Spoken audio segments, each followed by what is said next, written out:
స్తోత్రం స్తోత్రం స్తోత్రం స్తోత్రం పరిశుద్ధుడ మహోన్నతుడ మహాగణుడ మీకు కోట్ల స్తోత్రములయ.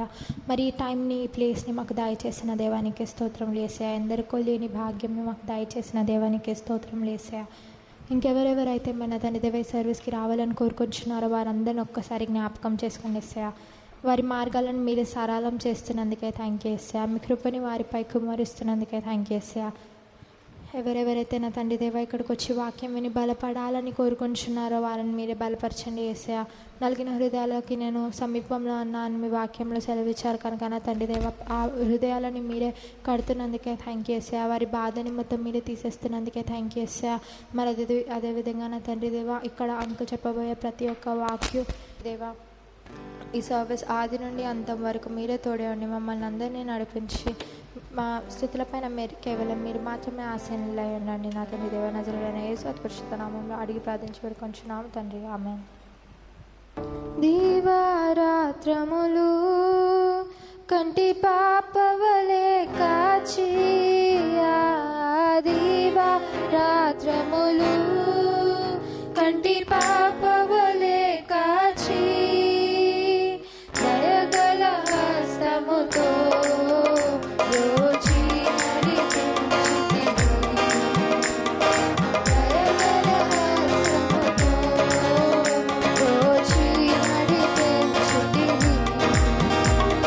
స్తోత్రం చెల్లింతు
చెల్లింతుము, స్తుతి స్తోత్రం చెల్లింతుము.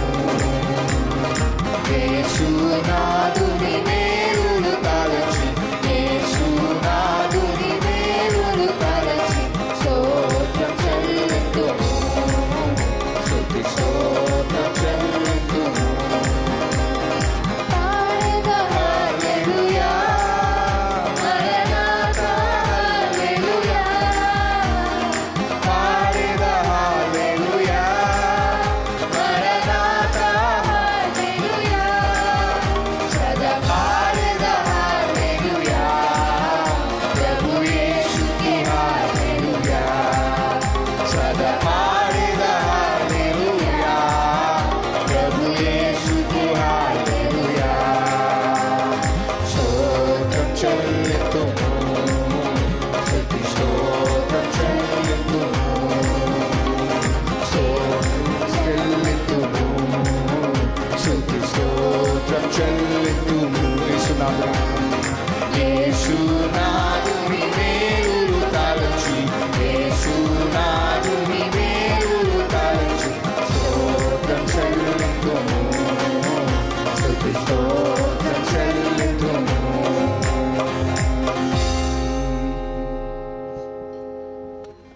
ఆరాధంతో నిన్ను దేవా, ఆనందంతో నీలో దేవా, ఆరాధంతో నిన్ను దేవా, ఆనందింతు నీలో దేవా. ఆరాధనలకు యోగ్యుడా, స్తుతి పాడి నిన్ను పొగడెదను. ఆరాధనలకు యోగ్యుడా, స్తుతి పాడి నిన్ను పొగడెదను. ఆరాధన ఆరాధన ఆరాధన నీకే, ఆరాధన ఆరాధన ఆరాధన నీకే. ఆరాధించు నిన్ను దేవా, ఆనందించు నీలో దేవా, ఆరాధించు నిన్ను దేవా, ఆనందించు నీలో దేవా.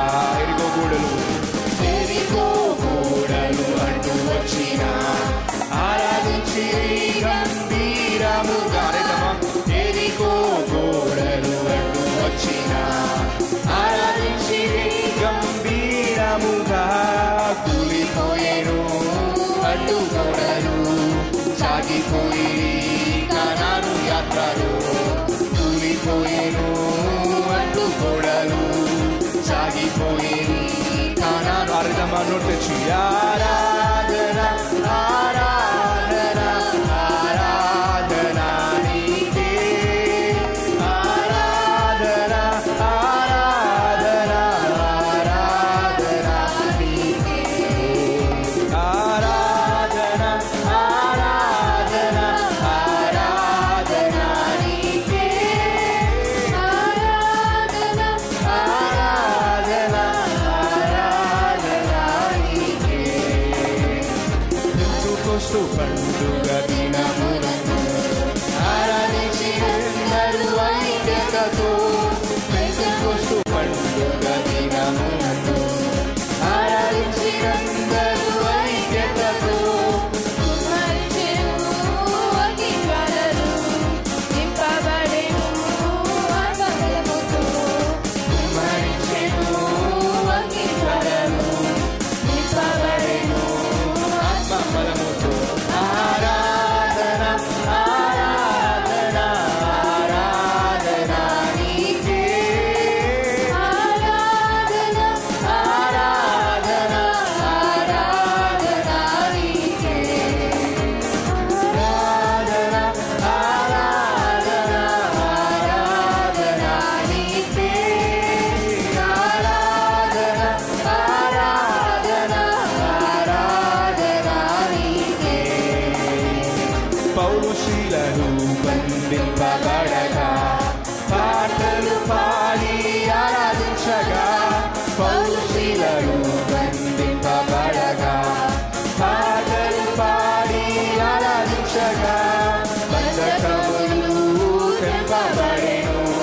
వెంబడించి యేసయ్యనెందరో బంధనములు తెంపబడెను వెంబడించి యేసయ్యనెందరో ఆరాధన ఆరాధన ఆరాధన నీకే ఆరాధన ఆరాధన ఆరాధన నీకే అరేదమా ఆరాధన ఆరాధన ఆరాధన నీకే ఆరాధన ఆరాధన ఆరాధన నీకే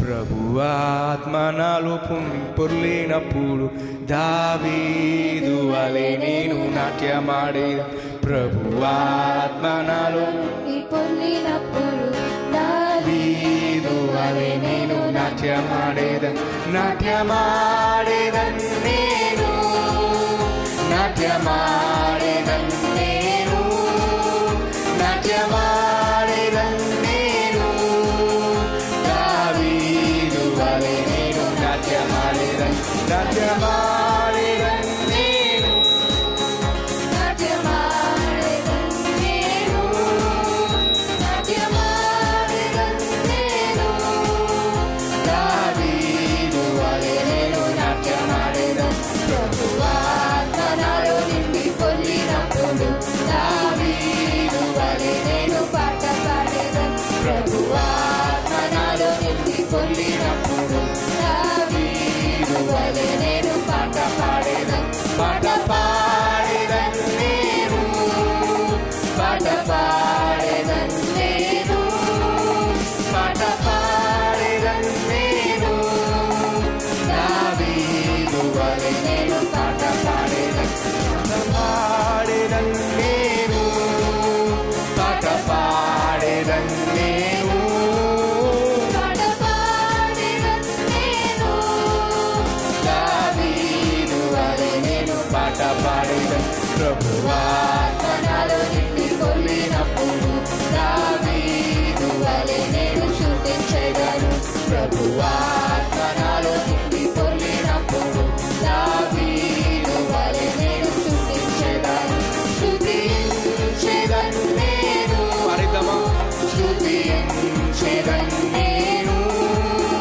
స్తుతించెదను నేను దావీదు వలె నేను స్తుతించెదను స్తుతించెదను నేను స్తుతించెదను నేను స్తుతించెదను నేను దావీదు వలె నేను పాట పాడేదను పాట పాడేదను నేను పాట పాడేదను నేను పాట పాడేదను నేను దావీదు వలె నేను పాట పాడేదను ప్రభువాత్మ నాలో పొంగి పొర్లేనప్పుడు దావీదు వలె నేను నాట్యమాడే చెప్తామా ప్రభువాత్మ నాలో పొంగి పొర్లినప్పుడు దావీదు వలె నేను నాట్యమాడేదన్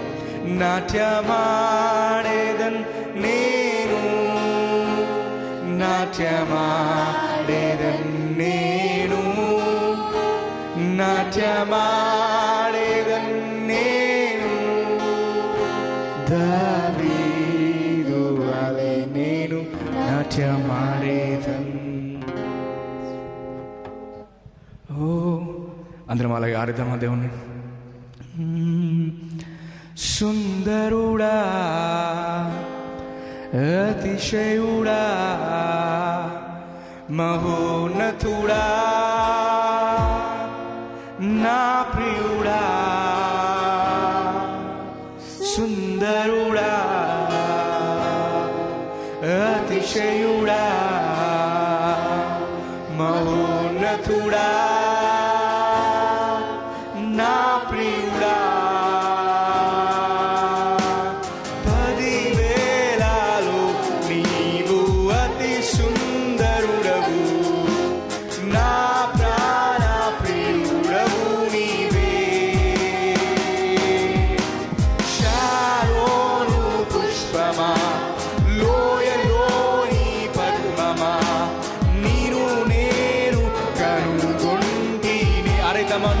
పదివేలలో నీవు అతి సుందరుడవు నా ప్రాణ ప్రియుడవు నీవే శారోను పుష్పమా లోయలోని పద్మమా నీవు నేను కనుగొంటిని సుందరుడా సుందరుడా అతిశయుడా మహోన్నతుడా నా ప్రియుడా సుందరుడా అతిశయుడా మహోన్నతుడా నా ప్రియుడా యేసయ్యా యేసయ్యా నా యేసయ్యా నీ వంటి వారెవరు అర్థమా యేసయ్యా నా యేసయ్యా నీలాగా వేరెవరు యేసయ్యా యేసయ్యా నా యేసయ్యా నీ వంటి వారెవరు యేసయ్యా నా యేసయ్యా నీలాగా వేరెవరు సుందరుడా అతిశయుడా మహోన్నతుడా నా ప్రియుడా సుందరుడా అతిశయుడా మహోన్నతుడా నా ప్రియుడా పదివేలలో నీవు అతి సుందరుడవు నా ప్రాణ ప్రియుడవు నీవే అర్థమా అవును కదా ఓ శారోను పుష్పమా లోయలోని పద్మమా నీరు నేను కనుగొంటిని పదివేలలో నీవు అతి సుందరుడవు నా ప్రాణ ప్రియుడవు నీవే శారోను పుష్పమా లోయలోని పద్మమా నీవు నేను కనుగొంటిని సుందరుడా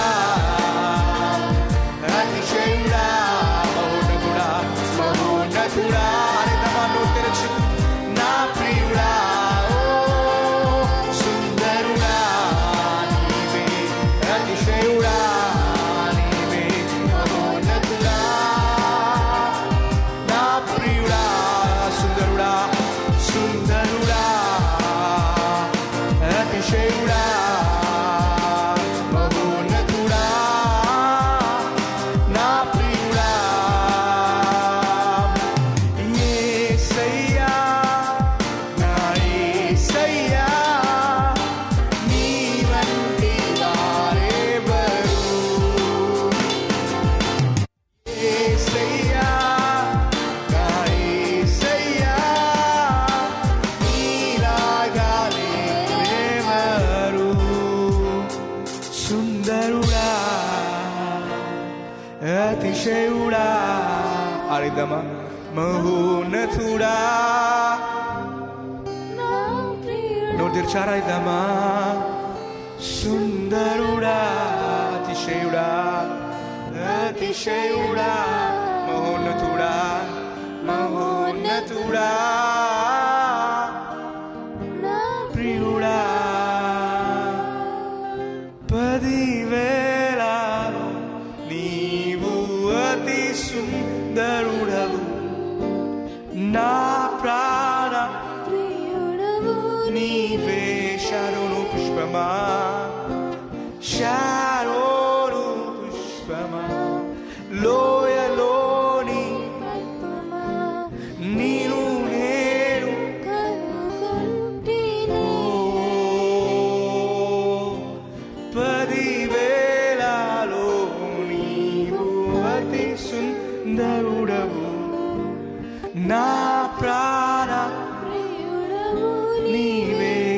కలిసి నోరు తెరిచారేద్దామా. షారోను పుష్పమా, లోయలోని పద్మమా, నేను కనుగొంటినే సుందరుడా, అతిశయుడా, మహోన్నతుడా, నా ప్రియుడా. మన రెండు చేతులెత్తి సుందరుడా, అతిశయుడా, మహోన్నతుడా, నా ప్రియుడా. సుందరుడా, సుందరుడా, అతిశయుడా, నీవే మహోన్నతుడా, నా ప్రియుడా. ఓ నీవే. ఓ we thank you Lord, we thank you Lord. ఆకాశము కన్నా విశాలమైనది విశ్వమంతటిలో వ్యాపించి ఉన్నది, ఊహల కందనిది ఉన్నతమైనది యేసుని నామము. ఆకాశము కన్నా విశాలమైనది విశ్వమంతటిలో వ్యాపించి, ఊహల కందనిది, ఊహల కందనిది ఉన్నతమైనది యేసుని నామము. తెరిచారేద్దామా. యేసు అసాధ్యుడవు నీవు, మరణాన్నే జయించిన వీరుడవు, సర్వాన్నే శాసించే యోధుడవు, నీకు సాటి లేవరు. రక్షక రక్షక నీవేగా నా బలము, దేవా దేవా నా దాగుచరము నీవే,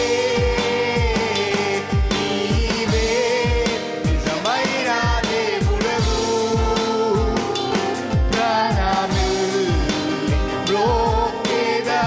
రక్షక రక్షక నీవేగా నా దేవా, నా దాగుస్థలము నీవే, నీవే నిజమైన దేవుడవు. ప్రణామిల్లోకేనాము సూర్యకాంతి కన్నా, సూర్యకాంతి కన్నా ప్రకాశమైనది, పండు వెన్నెల కన్నా నిర్మలమైనది, మంచు కొండల కన్నా చల్లనిది యేసుని నామము.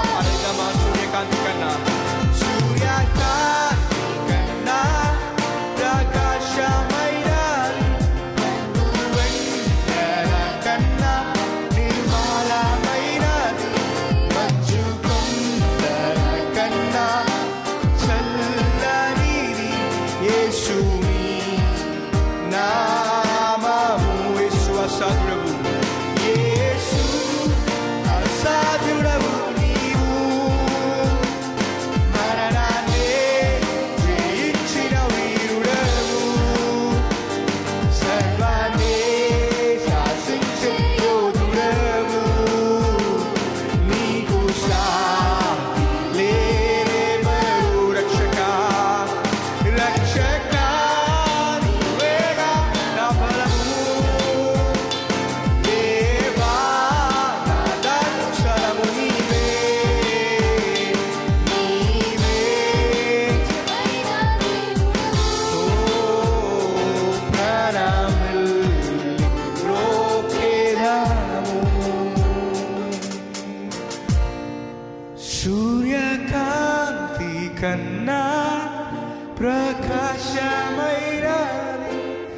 నిండు వెన్నెల కన్నా నిర్మల మంచు కొండల కన్నా మంచు కొండల కన్నా చల్లనిది యేసుని నామము. యేసు యేసు అసాధ్యుడవు నీవు,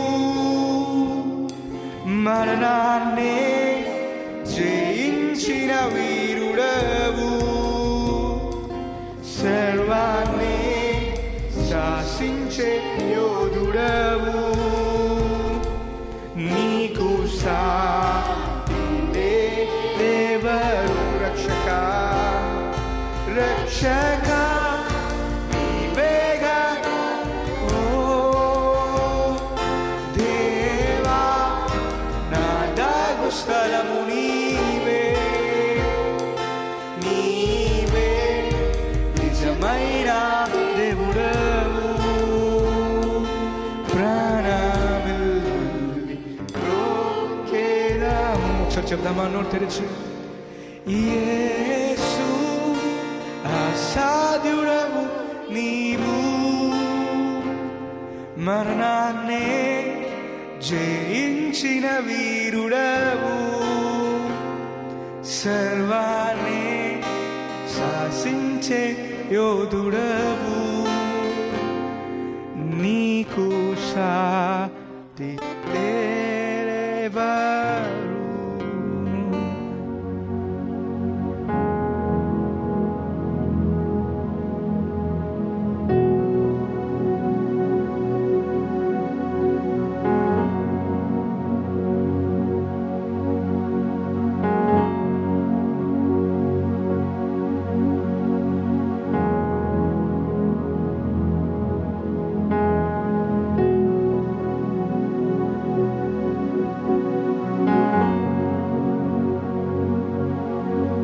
వాక్యం వినబోయే ముందు తలలు వంచి ప్రార్థన చేసుకుందాం.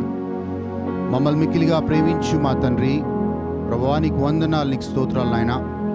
ప్రభువా ఈ రోజు నుంచి ఈ సమయాన్ని బట్టి వందనాలు.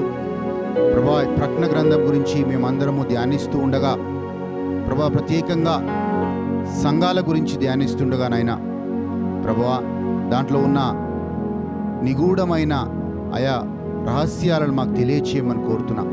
పరిశుద్ధాత్మదేవా మాకు సహాయం చేయమని కోరుతున్నాం. ప్రభువా మీ అనాయింటింగ్ ఫ్లో అవును గాక, మీ అభిషేకము ప్రభువా ఈరోజు అయా నా ద్వారా అయా ఫ్లో అవును గాక. ప్రభువా అందరికి కూడా అయా ఈ రెండో రాకడ గురించి ఉన్న సూచనలు ప్రభువా సంఘటనలు వింటూ ఉంటే అయా వాళ్ళ ఆత్మీయ కళ్ళు తెరవబడును గాక నాయన. ఈ కృపను దయచేయమని నజరేయుడైన యేసుక్రీస్తు నామంలో అడిగి వేడుకుంటున్నాము తండ్రి. ఆమేన్, ఆమేన్. Praise the Lord. అందరికీ మళ్ళీ మనం తుయతైరా సంఘము గురించి ఈరోజు మనం ధ్యానిస్తూ ఉన్నాం. ఆత్మ, దేవుని ఆత్మ యోహాను ద్వారా 7 సంఘములకు ఇవ్వబడిన సందేశాన్ని మనం ధ్యానిస్తున్నాం. గత వారం కొన్ని రోజుల క్రితం మనము ఎఫెసు సంఘం గురించి మనం ధ్యానించాం. ఈరోజు మనము తుయతైరా సంఘం గురించి మనము ధ్యానిస్తూ ఉన్నాం. ఒకసారి దీని బ్యాక్గ్రౌండ్ మనం తెలుసుకోవాలి అంటే, తుయతైరా అనే సంఘము ఒక తుయతైరా అనే పట్టణంలో నిర్మించబడింది.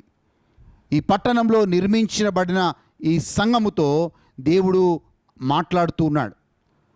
మనము ఈ తుయతైరా సంఘం గురించి మనం వింటూ ఉన్నప్పుడు, మనము కూడా ఈ కాలంలో మనం జీవిస్తున్న మన సంఘాల్లో లేకపోతే మన ఆత్మీయతలో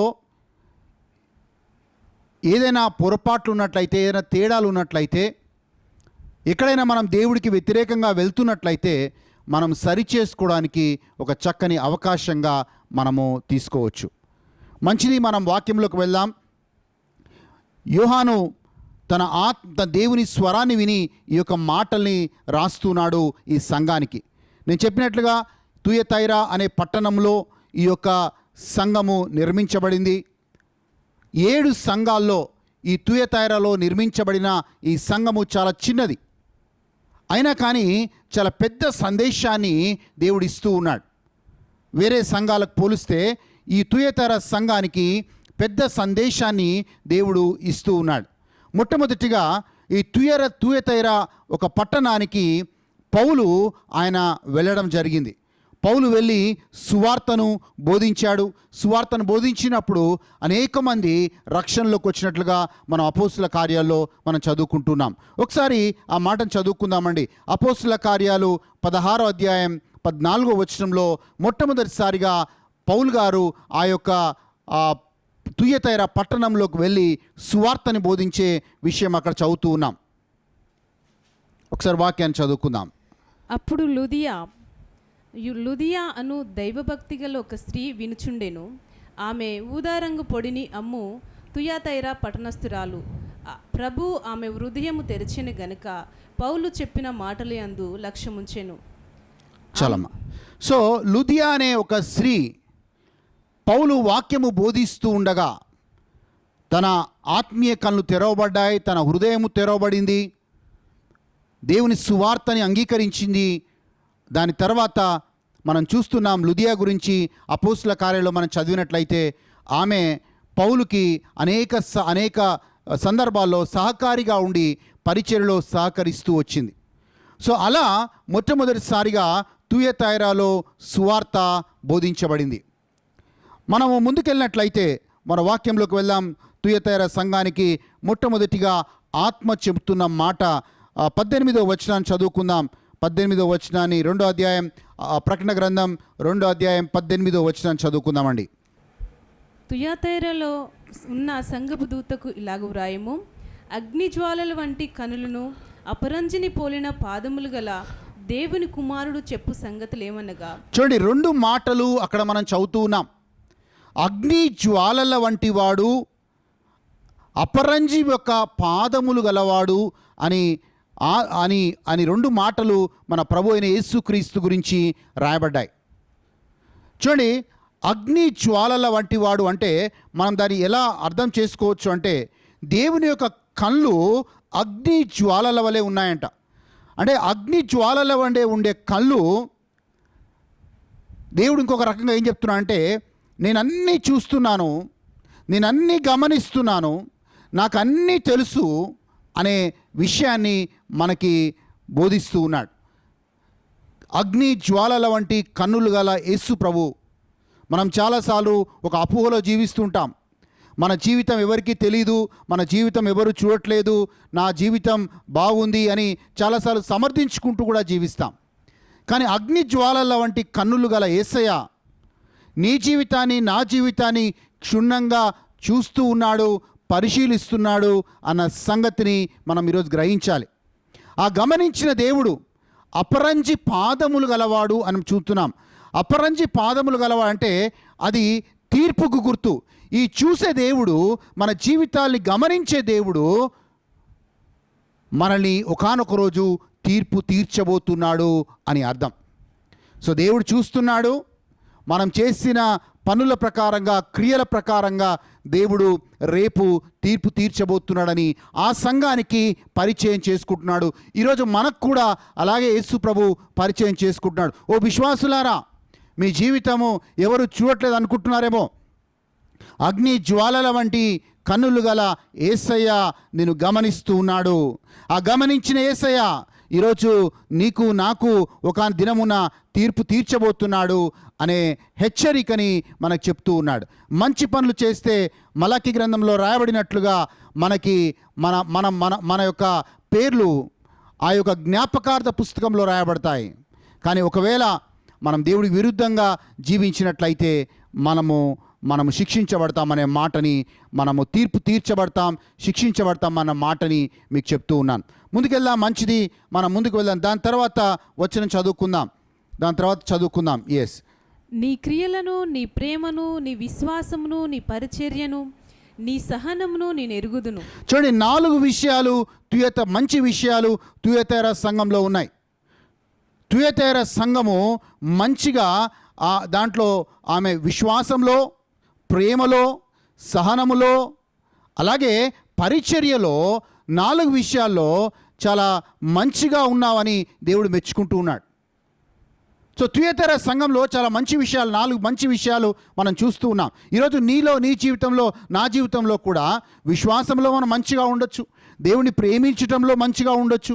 అలాగే మనం చూసినట్లయితే మనం చేసే పరిచర్యలో కూడా మనము రాత్రి పగళ్ళు కష్టపడి మనం పరిచర్య చేస్తుండొచ్చు. అలాగే మనం ఓర్పు సహనము కలవారము కూడా అయి ఉండవచ్చు. ఈ 4 మంచి గుణాలు ప్రతి విశ్వాసి కలిగి ఉండవచ్చు. తుయతైర సంఘం కూడా ఈ 4 మంచి విషయాలు కలిగి ఉన్నట్లుగా మనం చదువుతున్నాం. ఈ 7 సంఘాల్లో మనం గమనిస్తే తుయతైర సంఘం ఒక్కటే దేవుడి పట్ల అమితమైన ప్రేమని గణపరిచిన సంఘముగా మనకు అక్కడ రాయబడుతుంది. It's a church which loved God. దేవుని ప్రేమించే సంఘముగా అది రాయబడింది. చూడండి, ఇంత మంచి గుణాలు ఉన్న సంఘంలో దేవుడు ఒక తప్పు ఒకటి సంఘం మీద మోపుతూ ఉన్నాడు.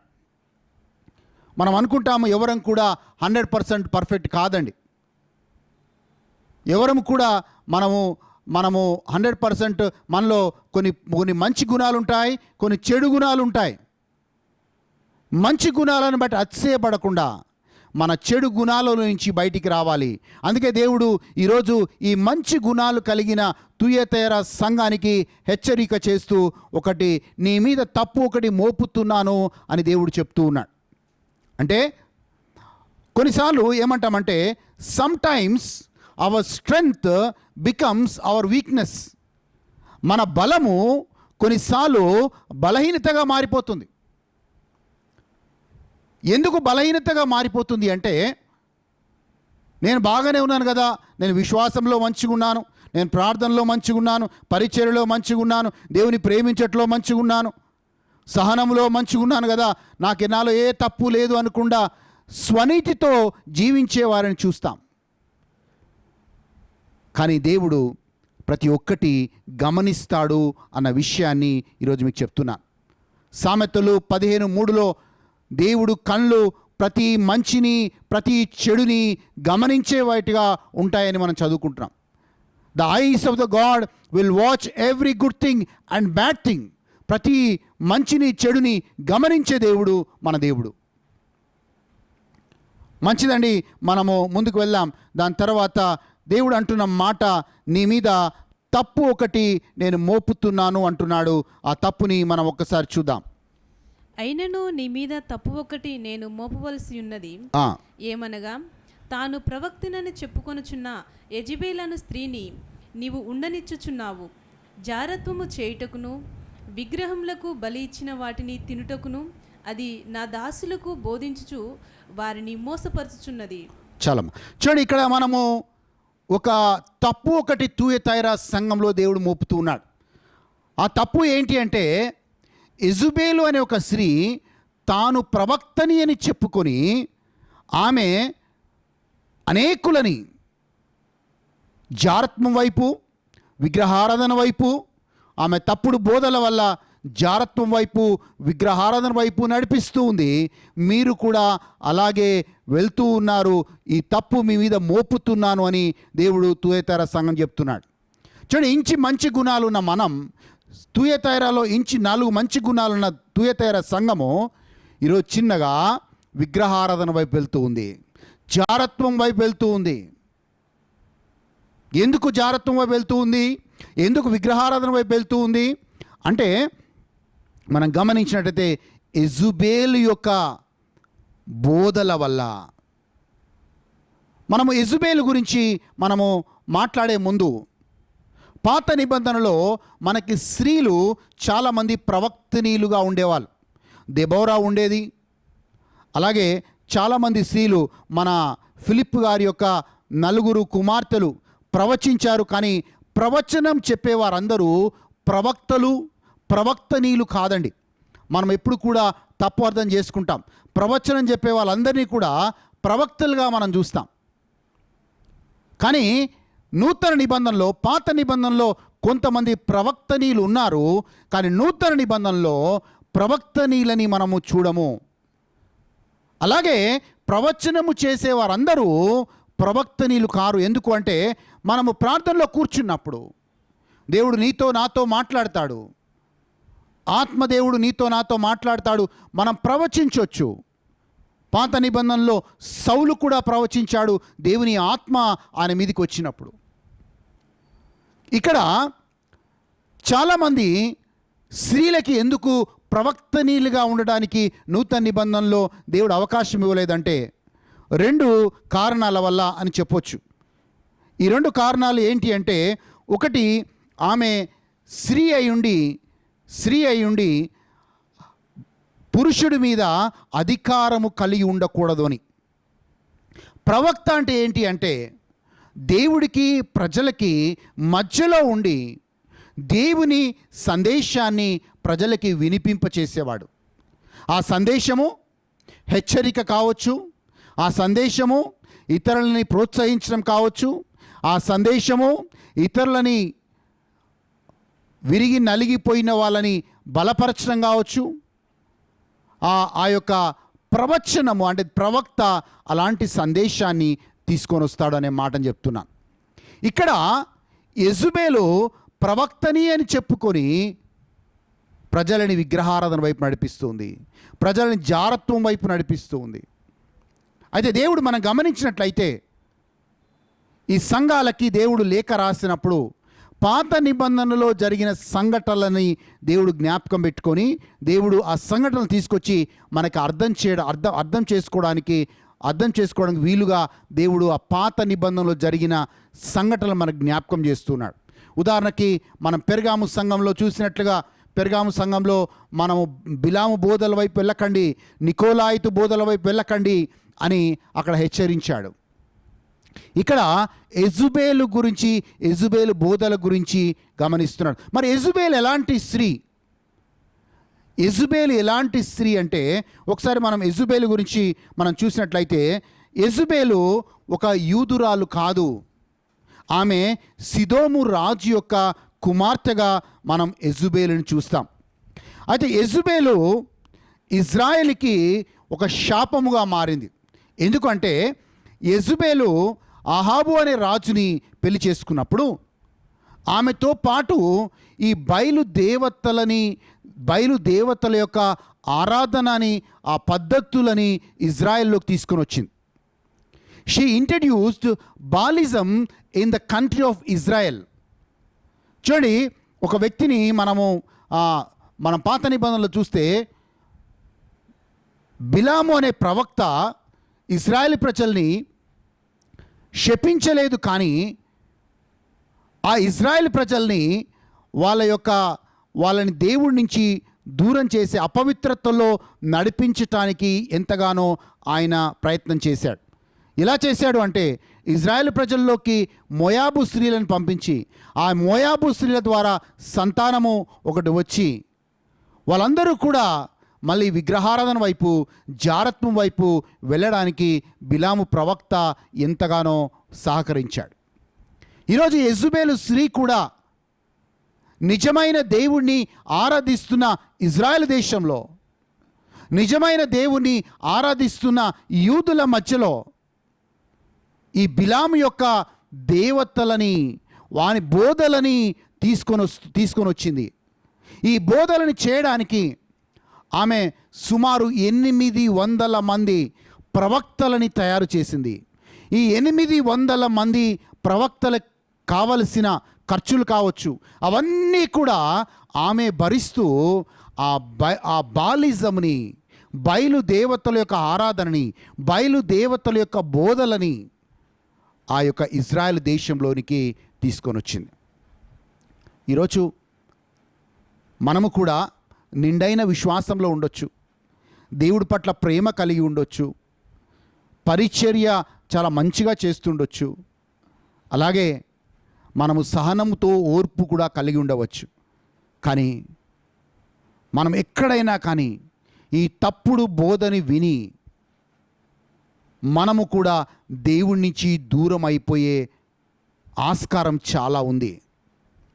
చాలామంది నాకు తెలిసిందే కరెక్ట్ అని అదే భావంలో జీవించే వాళ్ళని చూస్తాం, సత్యం నుంచి వైదొలిగే వాళ్ళని చూస్తాం. కానీ బైబిల్ ఏం చెప్తుందంటే రోమీలకు రాసిన లేఖ 9వ అధ్యాయం 2వ అధ్యాయం 9, 10 వచనాల్లో ఒక మాట బైబిల్ గ్రంథంలో చూస్తున్నాం. ఏంటి అంటే, ఎవరైతే సత్యము నుంచి వైదొలుగుతారో వాళ్ళు శిక్షలోకి వస్తారు అని. You should be in the truth. నువ్వు సత్యంలో నేను స్థిరపడేవారిగా ఉండాలి.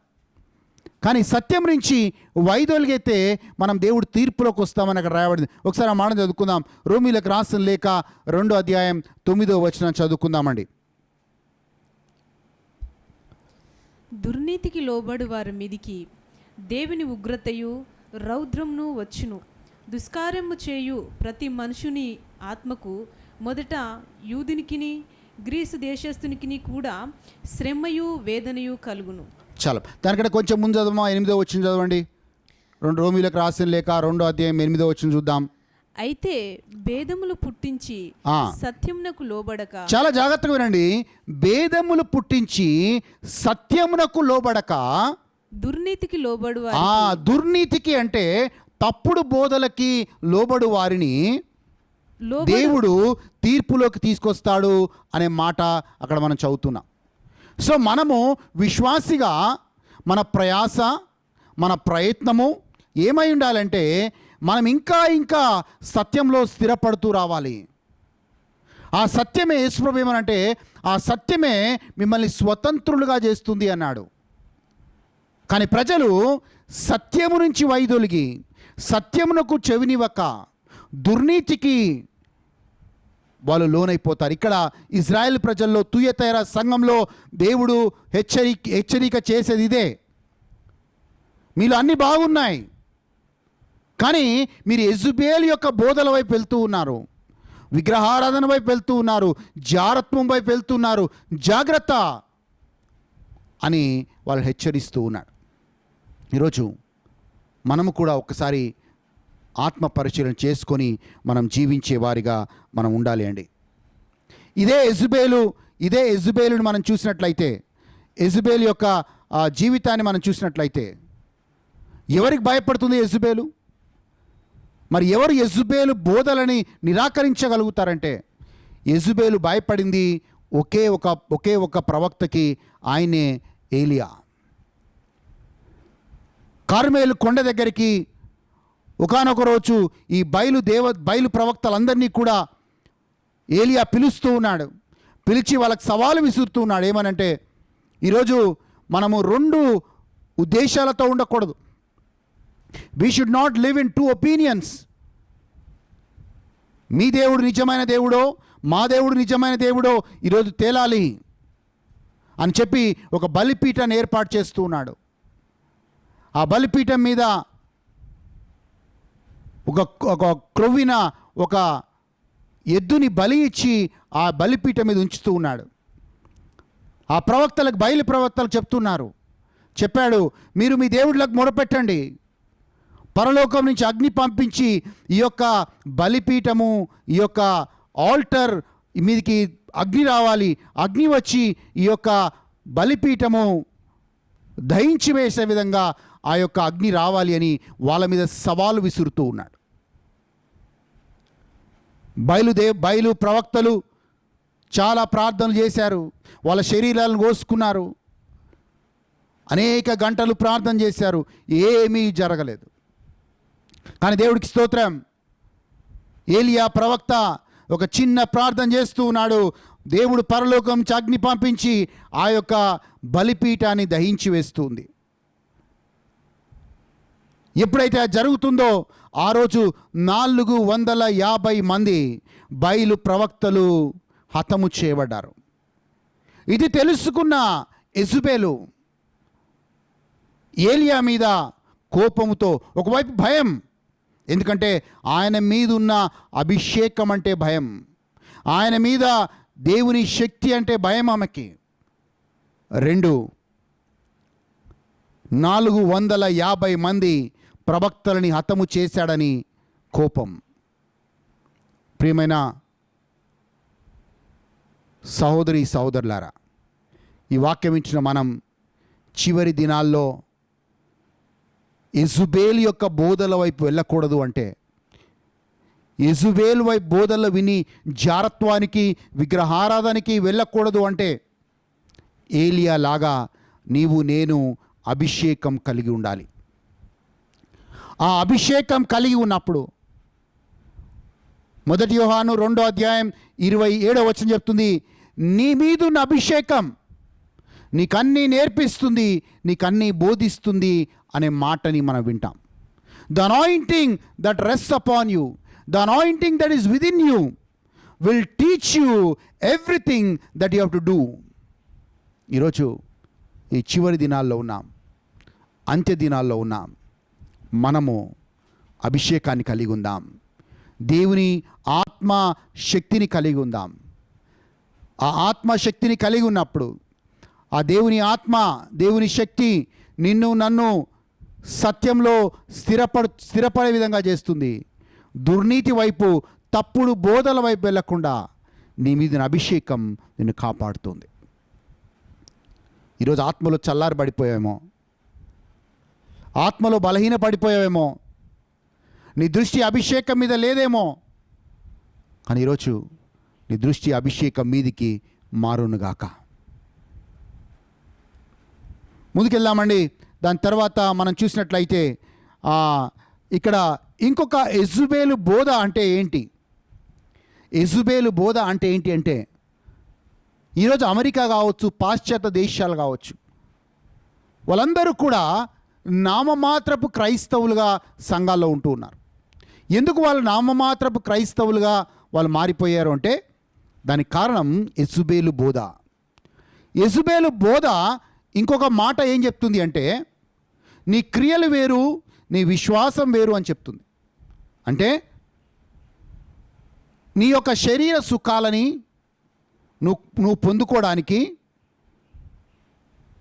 To fulfil the pleasures of your self, of your body,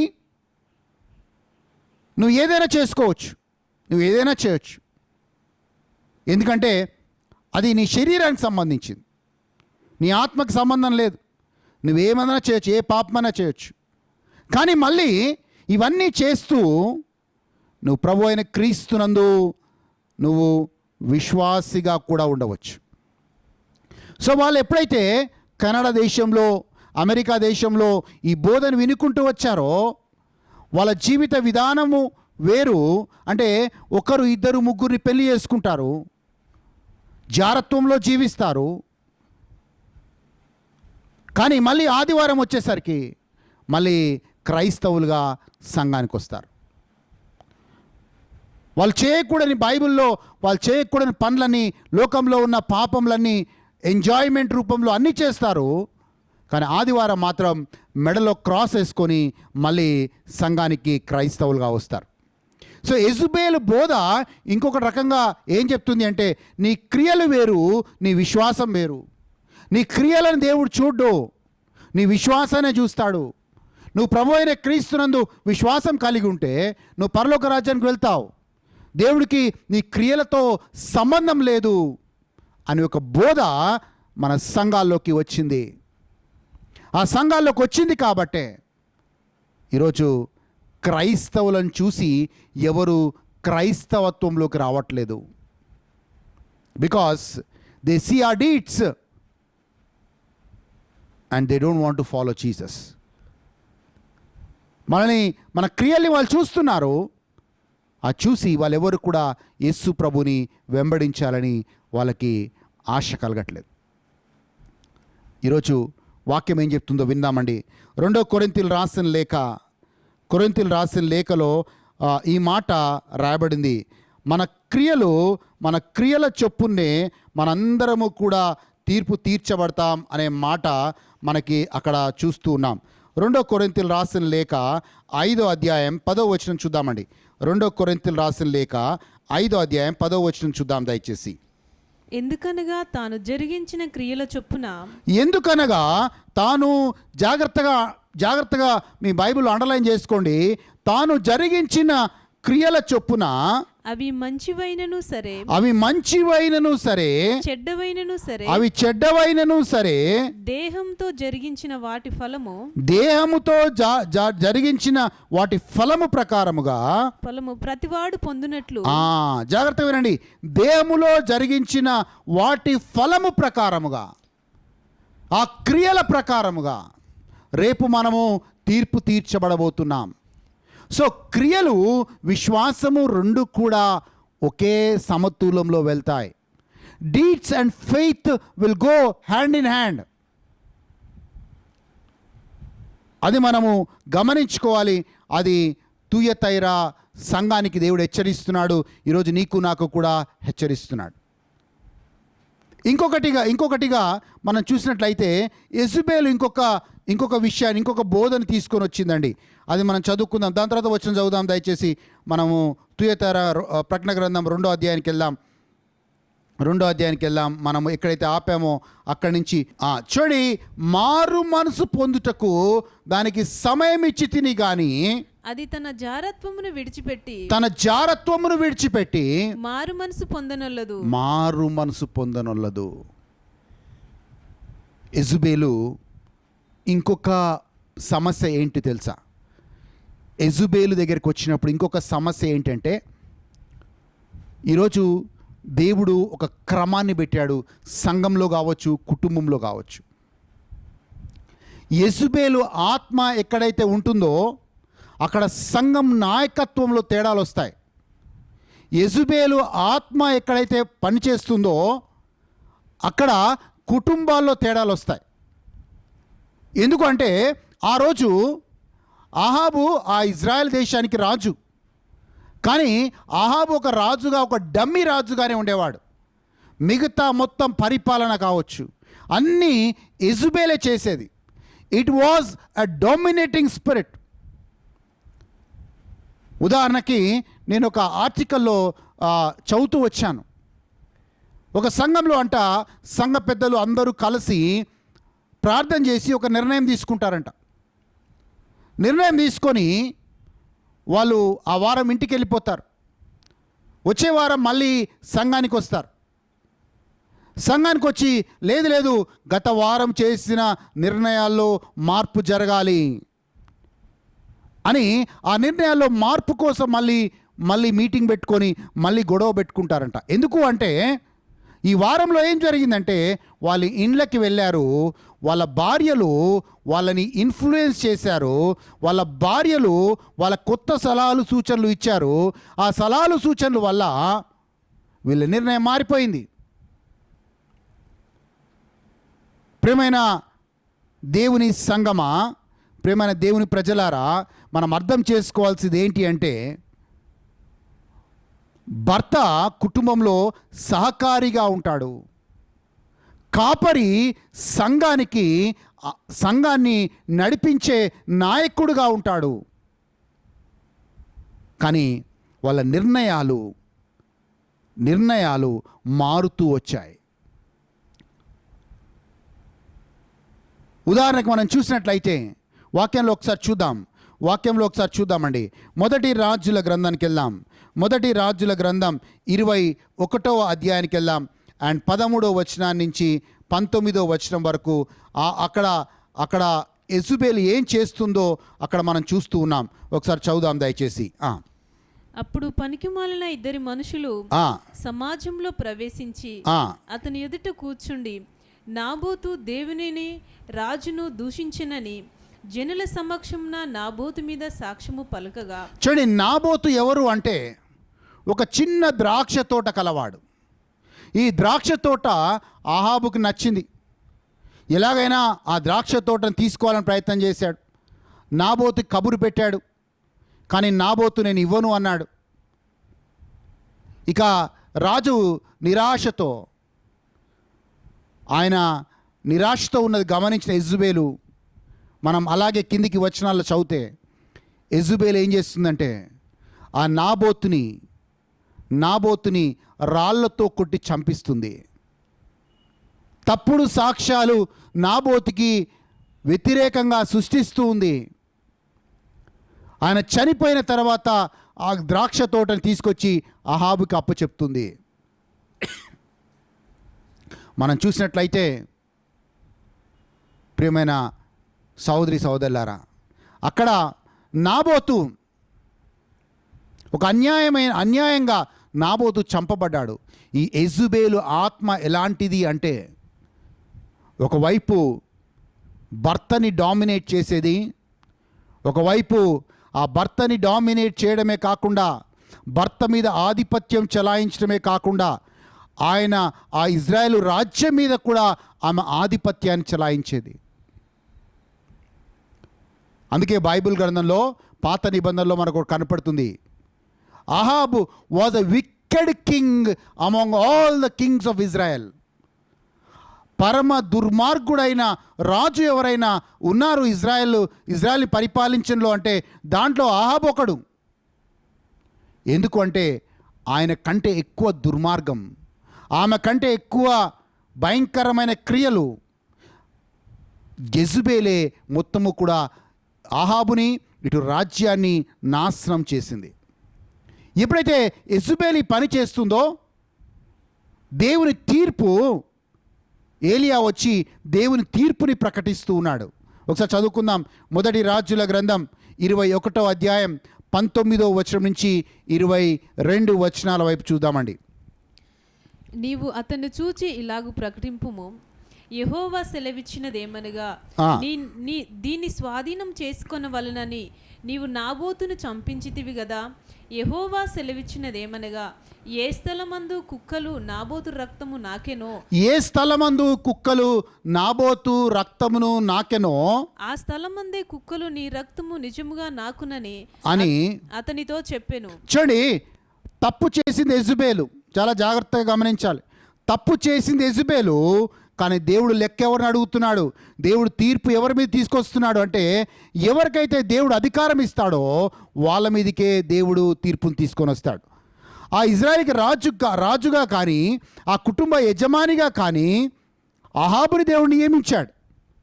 అందుకే తప్పు యెజుబేలు చేసింది, కానీ తీర్పు అహాబు మీదకి వస్తుంది.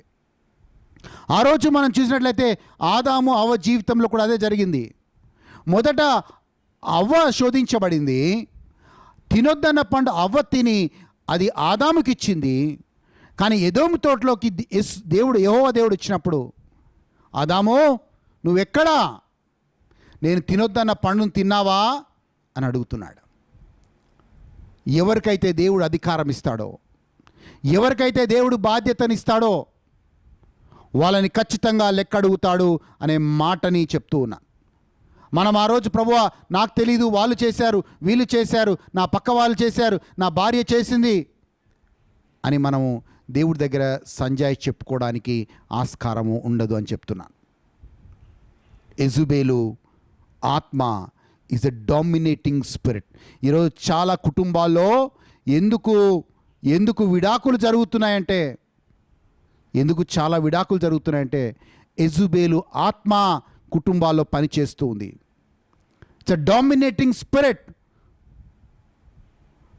ఆ యొక్క యెజుబేలు ఆత్మ పనిచేస్తుంది కాబట్టి భర్తకి భార్య లోబడట్లేదు, అలాగే భర్త భార్యని ప్రేమించడం లేదు, భార్య కుటుంబానికి భర్త శిరస్సుగా అంగీకరించటం లేదు.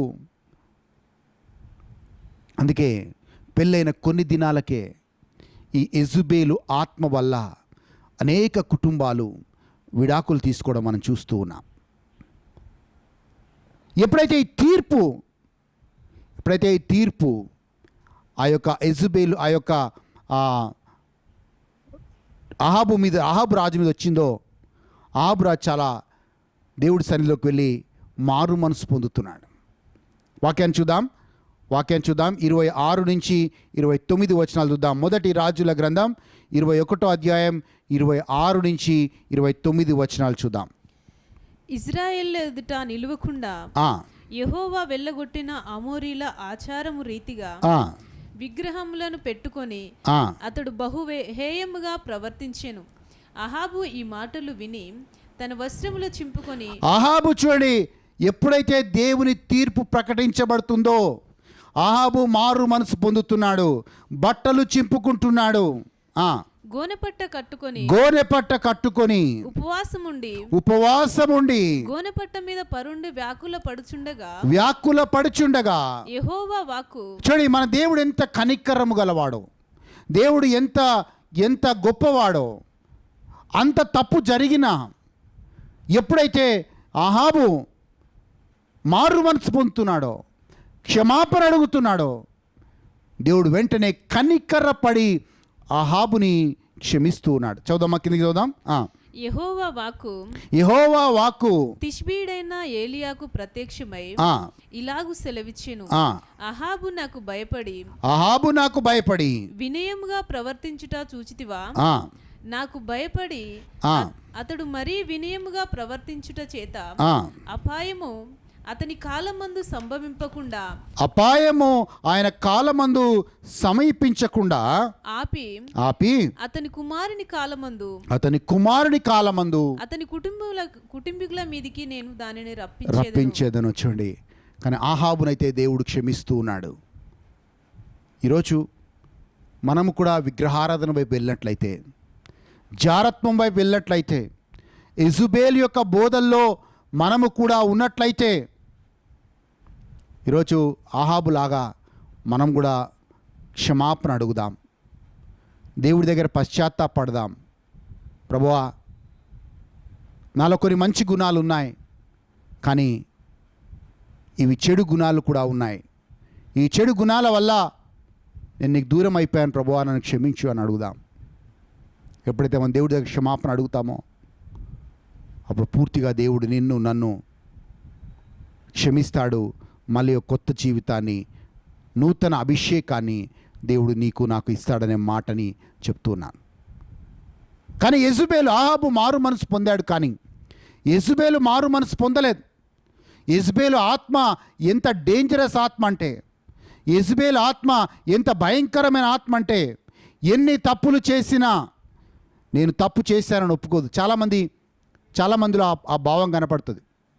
తప్పు చేస్తారు, ఆ తప్పు చేసినప్పుడు సారీ అని చెప్పడానికి వాళ్ళ అహం అడ్డొస్తుంది, వాళ్ళ ఈగో అడ్డొస్తుంది. లేదు నేను చేయలేదు తప్పు. ఒకటి, వాళ్ళ తప్పుని వాళ్ళు సమర్థించుకుంటూ జీవిస్తారు. 2, వాళ్ళు చేసిన తప్పుని బట్టి వాళ్ళ క్షమాపణ అడగరు. 3, వాళ్ళు అలాగే అటు దేవుడి దగ్గర మన్నింపుని పొందుకోకుండా, దేవుడి దగ్గర క్షమాపణని పొందుకోకుండా, అటు మనుషుల దగ్గర క్షమాపణ పొందుకోకుండా వాళ్ళు అలాగే జీవిస్తారు. యెజబెల్ ఆత్మ చాలా డేంజరస్ ఆత్మ అని చెప్తున్నాను. ఎందుకు డేంజరస్ ఆత్మ అంటే, అది మారు మనసులోకి రాదు, మారు మనసులోకి ఒక వ్యక్తిని రానివ్వదు. వాక్యాన్ని చూద్దాం ఒక్కసారి. ఎందుకు అంటే, చూద్దాం వాక్యాన్ని. ఎక్కడైతే ఆపామో ప్రకటన గ్రంథం 2వ అధ్యాయం ఎక్కడైతే ఆపామో అక్కడ చదువుకుంటూ వద్దాం. ఇదిగో నేను దానిని మంచము పట్టించి దానితో కూడా వ్యభిచరించువారు దాని క్రియల విషయమై మారు మనసు పొందితేనే గాని వారిని బహుశ్రమల పాలు చేతును. దేవుడు అంటున్నాడు, ఒకవేళ మారు మనసు పొందకపోతే, చూడండి దేవుని యొక్క తీర్పు ఎంత భయంకరంగా ఉన్నది. ఎవరైతే మారు మనసు పొందరో దేవుడు శ్రమలు అంటే తీర్పులోకి వస్తారు అని అక్కడ చెప్తూ ఉన్నాడు. నిన్నటి రోజు ఒక చిన్న వచనం చదివాను. చాలా గొప్ప దైవజనుడు ఏమన్నాడంటే, నేను భూలోకంలో లాజరు లాగా తినడానికి ఒక బ్రెడ్ ముక్కను అడుక్కుంటాను, కానీ నరకానికి వెళ్ళిన తర్వాత ధనవంతుల్లాగా ఒక గ్లాసు మంచినీళ్ళ కోసము నేను అడుక్కోను అన్నాడు. He said, I will become a beggar for a bread like Lazarus, but I will not become a beggar like a rich man for a glass of water in hell. So ఈరోజు ఇక్కడ మారు మనసు పొందకపోతే, ఇక్కడ పశ్చాత్తాపడకపోతే దేవుని తీర్పుకి మనము గురి కావాల్సిందే. దేవుడి తీర్పులోకి మనం రావాల్సిందే. వాక్యం చదువుదాం, ముందుకెళ్దామమ్మా దయచేసి. దానిని బహుశ్రమల పాలు చేతును, దాని పిల్లలను నిశ్చయముగా చంపేదను, అందువలన అంతరింద్రియములను హృదయములను పరీక్షించువాడను నేనే అని సంఘములన్నీ తెలుసుకొనును. మరియు మీలో ప్రతివానికి వాని క్రియల చొప్పున ప్రతిఫలం ఇచ్చేదను. వాని క్రియల చొప్పున ప్రతిఫలము. జాగ్రత్తగా నిర్ణయం చేసుకోండి. యెజబెల్ యొక్క బోధ ఎలాంటిది అంటే క్రియలు వేరు, విశ్వాసం వేరు. కానీ దేవుడు అంటున్న మాట ఏంటంటే విశ్వాసము ముఖ్యమే, క్రియలు కూడా ముఖ్యమే. అయితే తుయతైరాలో కడమవారైన మీతో అనగా ఈ బోధను అంగీకరింపక సాతాను యొక్క గూఢమైన సంగతులను ఎరగమని చెప్పుకొని వారందరితో నేను చెప్పున్నదేమనగా మీ పైన మరి ఏ భారమును పెట్టను. చూడండి, ఎవరైతే నమ్మకంగా ఉంటారో, ఎవరైతే యెజబెల్ బోధల్లోకి రారో, వాళ్ళందరూ ఎవరైతే నమ్మకంగా ఉంటారో వాళ్ళని బట్టి ఆశీర్వాదము దేవుడు చెప్తూ ఉన్నాడు. వాళ్ళ మీదకి వచ్చే ఆశీర్వాదాన్ని దేవుడు చెప్తూ ఉన్నాడు. నేను వచ్చే వరకు మీకు కలిగి ఉన్న దానిని గట్టిగా పట్టుకొనుడి. అంటే ఏదైతే మీరు కలిగి ఉన్నారో, విశ్వాసము, ప్రేమ, సహనము, పరిచర్య, అలాగే ఇలాంటి తప్పుడు బోధల్లోకి రాకుండా మీరు గట్టిగా పట్టుకొని నమ్మకంగా ఉన్నట్లయితే నేను నా తండ్రి వలన అధికారము పొందినట్టు జయించుచు అంతము వరకు నా క్రియలు జాగ్రత్తగా చేయువానికి జనుల మీద అధికారం ఇచ్చేదను. చూడండి, దేవుడు అంటున్న మాట ఏంటంటే ఈరోజు యేసు ప్రభుకి అధికారం ఎవరిచ్చారంటే తండ్రి యేసు ప్రభుకి అధికారం ఇస్తున్నాడు. ఆ యేసు ప్రభు ఏమంటున్నా అంటే నాకున్న అధికారాన్ని మీకు కూడా ఇస్తానంటున్నాడు. అంటే దేవుడి సేవకురాలుగా పనిచేసే వారందరికీ కూడా దేవుడు తన అధికారాన్ని ఇస్తా అంటున్నాడు. యోహాను సువార్త 14:12 ఇలా చదువుతాం ఏంటంటే మీరు నమ్మినట్లయితే మీరు నాకంటే గొప్ప క్రియలు చేస్తారు అన్నాడు యేసు ప్రభు. అంటే యేసు ప్రభు కలిగి ఉన్న అభిషేకం, యేసు ప్రభు కలిగి ఉన్న ఆ యొక్క అధికారం, యేసు ప్రభు కలిగి ఉన్న ఆ యొక్క కృపావరాలన్నీ కూడా దేవుని రాజ్యంలో ఉన్న నీకు నాకు దేవుడు ఇస్తానంటున్నాడు. So you will receive the authority. ఉదాహరణ చూడాలంటే యేసు ప్రభు 37 అద్భుతాలు నూతన నిబంధనలో చేశాడు, 23 స్వస్థతలు చేశాడు. అదే అధికారం, అదే కృప, అదే అభిషేకం. నమ్మకంగా ఉంటే దేవుడు నీకు నాకు ఇస్తానని వాగ్దానం చేస్తూ ఉన్నాడు. మంచిదండి, ముందుకెళ్దాం దయచేసి. అతడు ఇనుపదండంతో వారిని ఏలును. ఇనుపదండముతో ఏలును అంటే ఎవరైతే యేసు ప్రభుతో నమ్మకంగా ఉంటారో వాళ్ళు యేసు ప్రభుతో ఏలేవారిగా ఉంటారు. They will rule along with Christ అని అర్థం. 1000 ఏళ్ల పరిపాలనలో జరగబోయే ఏంటిది అంటే ఎవరైతే ఎత్తబడే సంఘంలో ఉంటారో వాళ్ళందరూ యేసు ప్రభుతో పాటు వాళ్ళు ఏలేవారిగా ఉంటారు. చదవండమ్మా. వారు కుమ్మరి వాని పాత్ర వల్లే పగలగొట్టబడుదురు, మరియు అతనికి నేను వేకువ చుక్కను ఇచ్చేదను. అతనికి వేకువ చుక్కను ఇచ్చేదను. చూడండి, వేకువ చుక్క ఎప్పుడు కనబడుతుంది అంటే ఉదయం తెల్లారక ముందే మనం వేకువ చుక్కను చూడొచ్చు. ఈ వేకువ చుక్క ఎవరు అంటే మన ప్రభు అయిన యేసుక్రీస్తే. ఎవరైతే సహనంతో ఓపికతో ఉంటారో వాళ్ళందరూ ఎత్తబడే సంఘంలో ఉంటారు. ఎత్తబడే సంఘంలో ఉన్న వీళ్ళు వేకువ చుక్క అయిన ప్రభు అయిన యేసుక్రీస్తుని మధ్యాకాశంలో వాళ్ళు కలుసుకుంటారు. ఆ మాటని ఒక్కసారి చదువుకుందాం. యేసు ప్రభువే వేకువ చుక్కగా అక్కడ రాయబడుతుంది. ఒక్కసారి ప్రకటన గ్రంథం 22వ అధ్యాయానికి వెళ్దామండి. ప్రకటన గ్రంథం 22వ అధ్యాయం, 22వ అధ్యాయం 16వ వచనం చదువుదామండి దయచేసి. సంఘముల కోసరము ఈ సంగతులను గూర్చి మీకు సాక్ష్యం ఇచ్చుటకు యేసు అను నా దూతను పంపియున్నాను. నేను దావీదు వేరు చిగురును సంతానమును ప్రకాశమానమైన వేకువ చుక్క. సో ఈ ప్రకాశమానమైన వేకువ చుక్క అయిన ప్రభు అయిన క్రీస్తుని మనం మధ్యాకాశంలో కలుసుకోబోతున్నాం. ఎవరు కలుసుకుంటారు? సహనముతో, ప్రేమతో, విశ్వాసముతో పరిచర్య ధర్మమును నిర్వహిస్తూ, అలాగే మనమందరము కూడా యెజబెలు బోధల వైపు వెళ్ళకుండా చివరిదాకా దేవుడి కోసం కనిపెట్టుకొని ఉన్న వాళ్ళందరూ కూడా ప్రకాశమానమైన వేకువ చుక్కైన మన ప్రభు అయిన యేసుక్రీస్తుని మధ్యాకాశంలో మనం కలుసుకుంటాం. ఆ నిరీక్షణలో జీవిద్దాం, ఆ నిరీక్షణలో జీవిద్దాం, ఆ విశ్వాసంలో జీవిద్దాం. మంచిది ప్రియమైన సహోదరి సహోదరులారా, తుయతైరా సంఘంలో ఉన్న అనేక విషయాలు నేర్చుకున్నాం. కళ్ళు మూసుకుందాం, ఒక్కసారి ప్రార్థన చేసుకుందాం. ప్రభువా,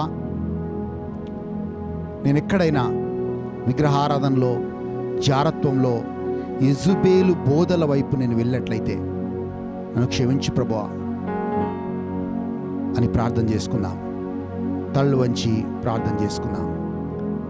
మమ్మల్ని మికిలిగా ప్రేమించు మా తండ్రి, ప్రభువా, మాలో కొన్ని మంచి గుణాలు ఉండొచ్చు ప్రభువా, అయినా కానీ మాలో ఉన్న చిన్న తప్పును కూడా ప్రభువా నువ్వు సరిచేయాలని ఆశపడుతున్నావు. ఈరోజు మాలో ఏ తప్పు ఉందో, మేము ఎక్కడ తప్పిపోతున్నామో ప్రభువా ఒక్కసారి మేము ఆత్మ పరిశీలన చేసుకుంటున్నాం ప్రభువా.